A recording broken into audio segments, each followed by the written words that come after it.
হরিনাম করলে কি পাওয়া যায়? তা দাদু তো হাঁ করে তাকিয়ে রয়েছেন, ছোট্ট বাচ্চা মেয়ে এরকম প্রশ্ন করেছে, তাকে কি বলা যায়? বলছে হ্যাঁ রে মা, হরিনাম করলে হরিকে দেখা যায়। বলছে হরিকে দেখা যায়? বলছে তাহলে আমিও হরিনাম করবো, তাহলে হরিকে আমি দেখতে পাবো। তো বাবা বলছে হ্যাঁ। তখন বলছে হরি কন কি অনেক বড়? দাদু বলছে হ্যাঁ অনেক বড়।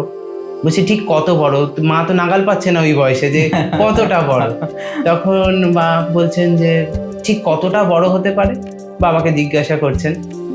এবার দাদু খুব সুন্দর করে একটা পাশের মাঠ রয়েছে, ওই মাঠটাকে দেখিয়ে মা বলছেন ঠিক এইরকম বড় এই মাঠটা দেখে। তখন দাদু বলছে হ্যাঁ ঠিক এইরকম বড়।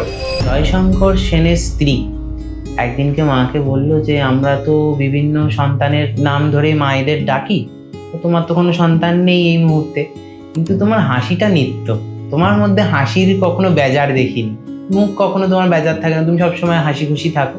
তো সেই সময় মায়ের নামকরণ হলো খুশির মা।